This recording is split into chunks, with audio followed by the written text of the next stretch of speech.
Good day, students. I'm happy to see that you are listening to The Giver with me, Mrs. Barber. We are on page 97, and I'd like for you to please follow along with me as I'm reading. Let's find out what's happening with Jonas. Chapter 13.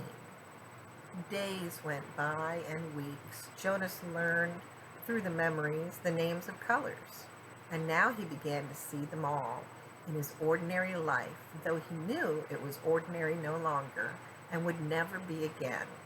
But they didn't last.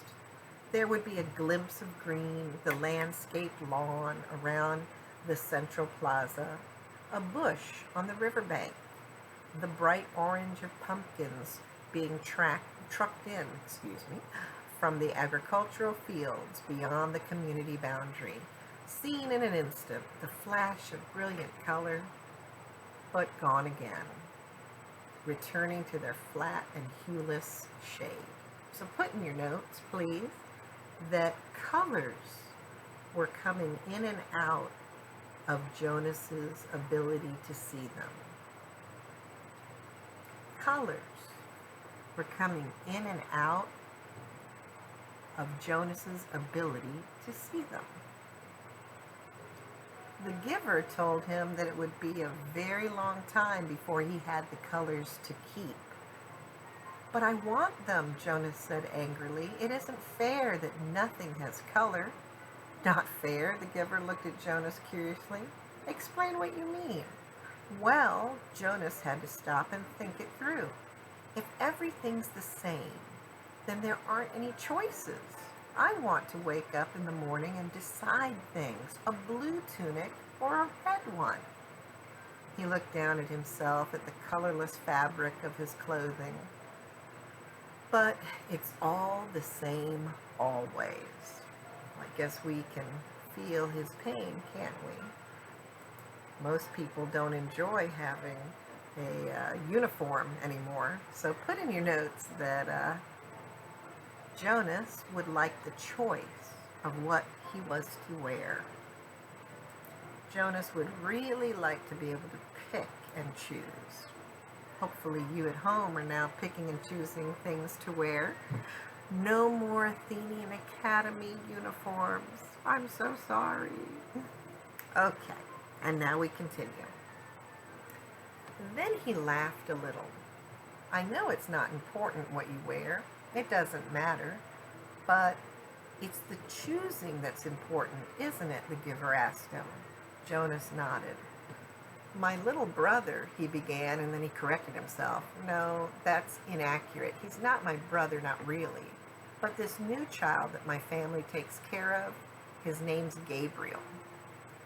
Yes, I know about Gabriel. Well, he's right at the age where he's learning so much. He grabs toys when we hold them in front of him. My father says he's learning small muscle control, and he's really cute. The giver nodded. But now that I can see colors, at least sometimes, I was just thinking, what if we could hold up things that were bright red or bright yellow, and he could choose instead of the sameness? He might make a wrong choice, or he might make wrong choices. Oh, Jonas was silent for a moment. Oh, I see what you mean. It wouldn't matter for a new child's toy, but later it does matter, doesn't it? We don't dare to let people make choices of their own. So put in your notes that one of the reasons why there is the sameness is because the elders do not dare let people make choices of their own. I guess they're afraid they'll make poor choices, maybe unsafe ones. Not safe, the giver suggested. Definitely not safe, Jonas said with certainty. What if they were allowed to choose their own mate and choose wrong? Or what if, he went on, almost laughing at the absurdity, they chose their own jobs? Frightening, isn't it? The giver said. Jonas chuckled. Very frightening. I can't even imagine it. We really have to protect people from wrong choices. It's safer. Yes, Jonas agreed, much safer. But when the conversation turned to other things, Jonas was left still with a feeling of frustration that he didn't understand.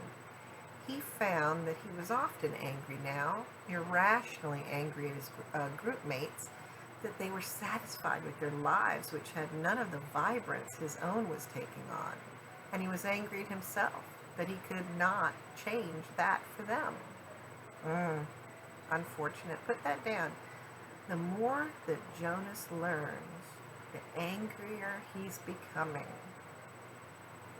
Nobody likes to think that they have no control over their lives. And Jonas is feeling that way, that there's no control and that his friends are all walking around kind of in an ignorant bliss. But put in your notes that Jonas is growing angrier.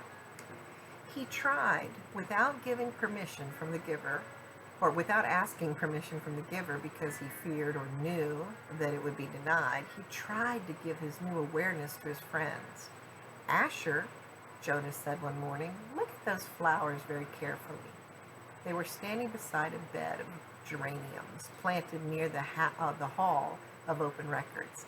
He put his hands on Asher's shoulders and concentrated on the red of the petals, trying to hold it as long as he could, and trying at the same time to transmit the awareness of red to his friend. What's the matter? Asher asked uneasily. Is something wrong? He moved away from Jonas's hands. It was extremely rude for one citizen to touch another outside of family units. No, nothing. I thought for a minute that they were wilting and we should let the gardening crew know they needed more watering. Jonas sighed and turned away. One evening he came home from his training, weighted with new knowledge. The giver had chosen a startling and disturbing memory that day. Under the touch of his hands, Jonas had found himself suddenly in a place that was completely alien, hot and windswept under a vast blue sky. So put down that Jonas tries to give memories to his friends to help them see what he sees, but every time it fails. There were tufts of sparse grass, a few bushes and rocks, and nearby he could see an area of thicker vegetation. Broad, low trees outlined the sky. He could hear noises, the sharp crack of weapons. He perceived the word guns, and then shouts and an immense crashing thud as something fell, tearing branches from the trees. He heard voices calling to one another. Peering from the place where he stood hidden behind some shrubbery, he was reminded of what the giver had told him, that there had been a time when flesh had different colors. Two of these men had dark brown skin. The others were light.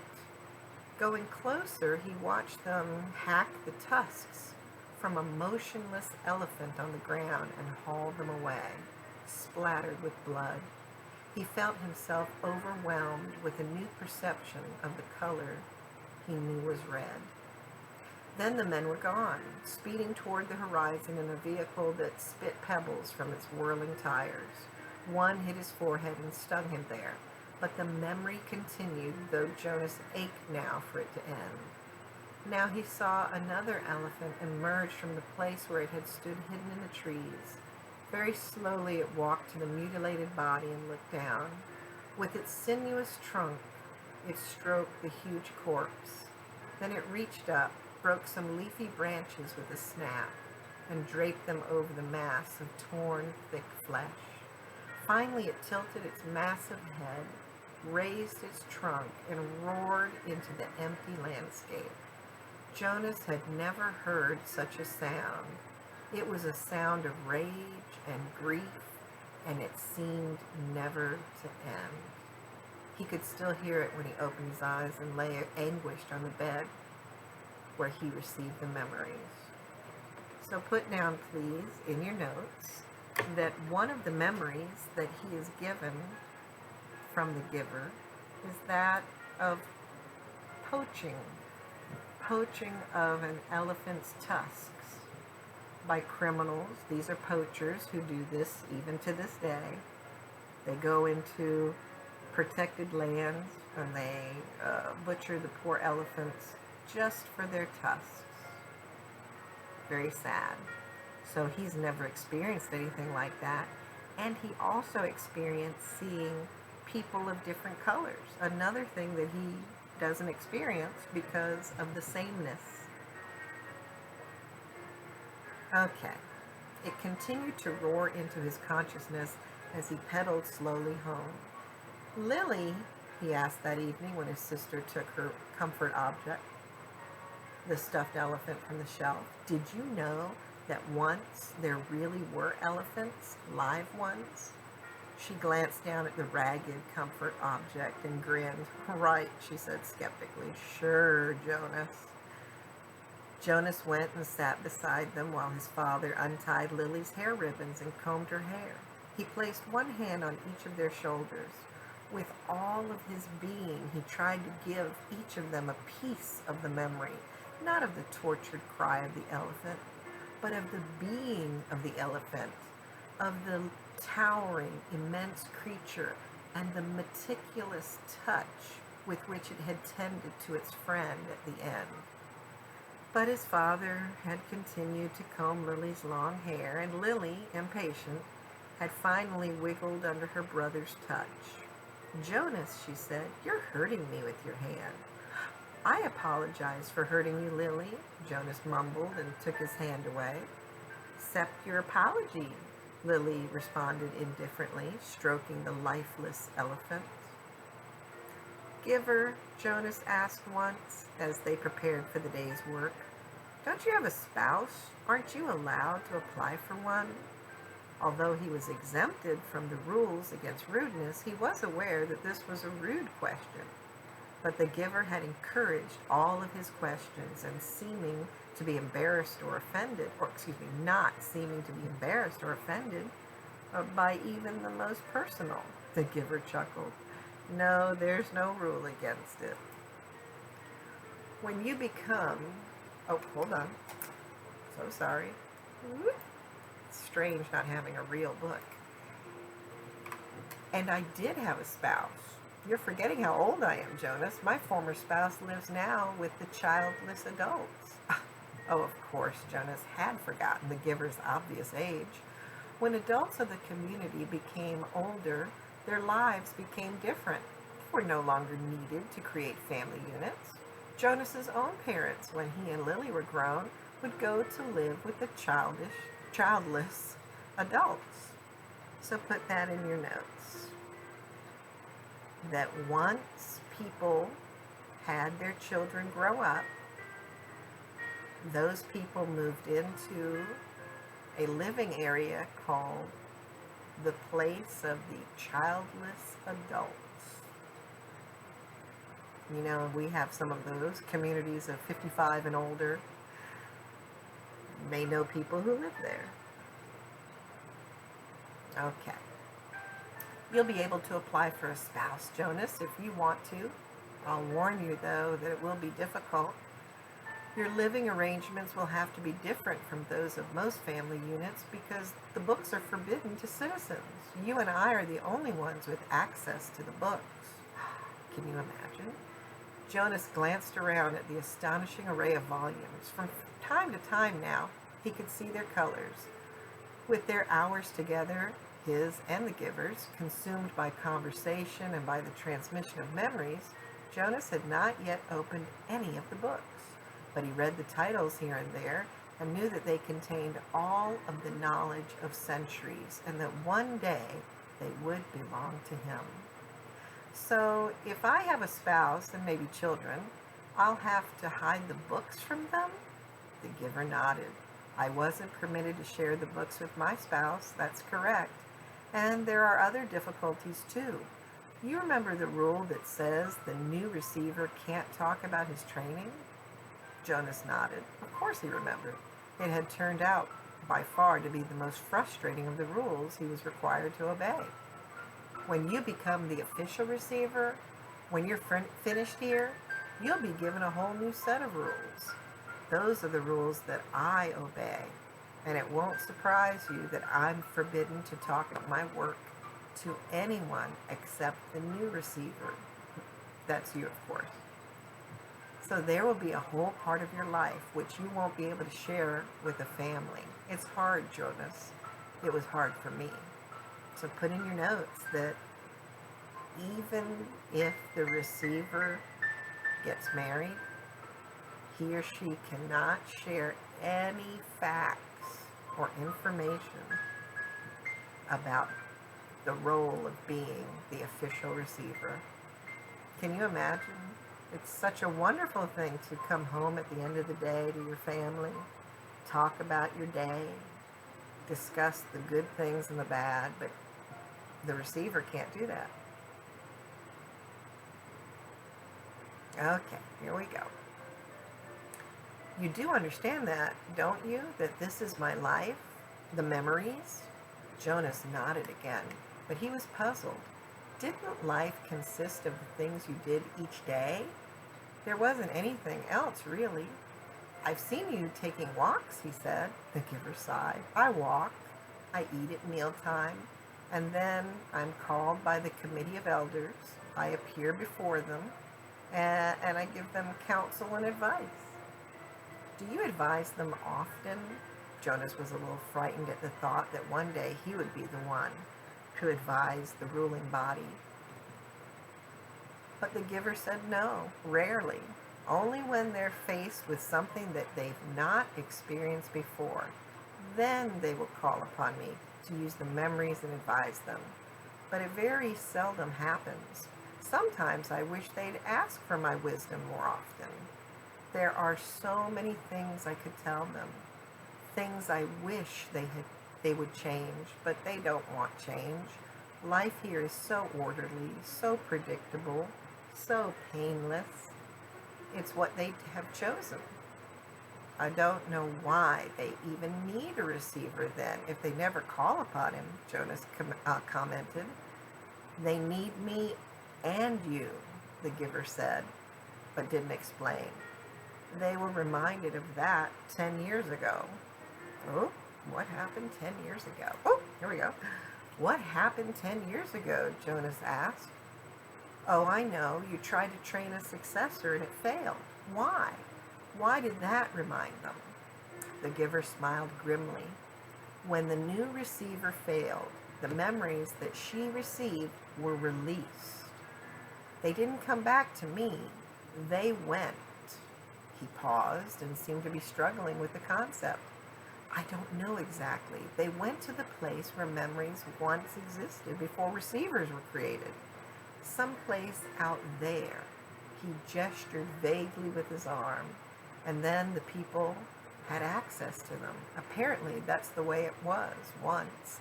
Everyone had access to memories. Put in your notes that when the successor, the receiver in training, failed at her job 10 years ago, all of the memories that she gained went back to the people. It was chaos, he said. They really suffered for a while. Finally, it subsided as the memories were assimilated, but it certainly made them aware of how they need a receiver to contain all of that pain and knowledge. But you have to suffer like that all the time, Jonas pointed out. The giver nodded. And you will. It's my life, it will be yours. Jonas thought about it, about what it would be like for him, along with walking and eating, and he looked around the walls of books and reading. That's it? The giver shook his head. Those are simply the things that I do. My life is here, in this room. The giver shook his head. He put his hands to his own face, to his chest. No, here in my being, where the memories are. My instructors in science and technology have taught us about how the brain works, Jonas told him eagerly. It's full of electrical impulses. It's like a computer. If you stimulate one part of the brain with an electrode, he stopped talking. He could see an odd look on the giver's face. They know nothing, the giver said bitterly. Jonas was shocked. Since the first day in the annex room, they had together disregarded the rules about rudeness, and Jonas felt comfortable with that now. But this was different and far beyond rude. This was a terrible accusation. What if someone had heard? He glanced quickly at the wall speaker, terrified that the committee might be listening, as they could at any time. But, as always during their sessions together, the switch had been turned to off. Nothing? Jonas whispered nervously. But my instructors. The giver flicked his hand as if brushing something aside. Oh, your instructors are well trained. They know their scientific facts. Everyone is well trained for his job. It's just that without the memories, it's all meaningless. They gave that burden to me and to the previous receiver and the one before him, and back and back and back, Jonas said, knowing the phrase that always came. The giver smiled. Through his smile, he was oddly harsh. That's right, and next it will be you. A great honor. Yes, sir. They told me that at the ceremony, the very highest honor. Some afternoons the giver sent him away without training. Jonas knew on those days when he arrived to find the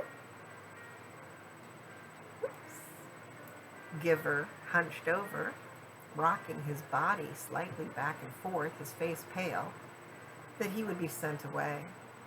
Go, the giver would tell him tensely. I'm in pain today. Come back tomorrow. So put down in your notes that some days Jonas isn't even treated to memories. He's sent away. On those days, worried and disappointed, Jonas would walk alone beside the river. The paths were empty of people except for the few delivery crews and landscape workers here and there. Small children were all at the child care center after school, and the older ones busy with volunteer hours or training. By himself, he tested his own developing memory. He watched the landscape for glimpses of the green that he knew was embedded in the shrubbery. When it came flickering into his consciousness, he focused upon it, keeping it there, darkening it, holding it in his vision as long as possible, until his head hurt and he let it fade away. He stared at the flat, colorless sky, bringing blue from it, and remembered sunshine until finally, for an instant, he could feel warmth. He stood at the foot of the bridge that spanned the river, the bridge that citizens were allowed to cross only on official business. Jonas had crossed it on school trips, visiting the outlying communities, and he knew that the land beyond the bridge was much the same, flat and well-ordered, with fields for agriculture. The other communities he had seen on visits were essentially the same as his own. The only differences were slightly altered styles of dwellings, slightly different schedules in the schools. He wondered what lay in the far distance where he had never gone. The land didn't end beyond those nearby communities. Were there hills elsewhere? Were there vast, wind-torn areas like the place he had seen in his memory, the place where the elephant died? Giver, he asked one afternoon following a day when he had been sent away, what causes you pain? When the giver was silent, Jonas continued. The chief elder told me at the beginning that the receiving of memory causes terrible pain, and you described for me that the failure of the last new receiver released painful memories to the community.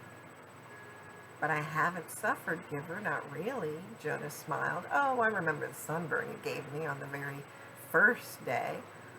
But that wasn't so terrible. What is it that makes you suffer so much? If you gave some of it to me, maybe your pain would be less. The giver nodded. Lie down, he said. It's time, I suppose. I can't shield you forever. You'll have to take it all on eventually. Let me think, he went on, when Jonas was on the bed, waiting, a little fearful. All right. the giver said after a moment. I've decided. We'll start with something familiar. Let's go once again to a hill and a sled. He placed his hands on Jonas's back. All right, we're going to stop at chapter 14. Please put down that the giver has decided to transmit a painful memory to Jonas because he can't protect him forever. Be sure that you're keeping your notes up to date in your wonderful spiral. And remember, this is a recording, so you can certainly pause it at any time and then turn it back on. Ooh, someone just turned in some work. Did you hear that? I hope that you have a wonderful day. And as I like to say to you, don't do anything that will embarrass yourself, your family, or your teammates. Kia kaha. Until next time.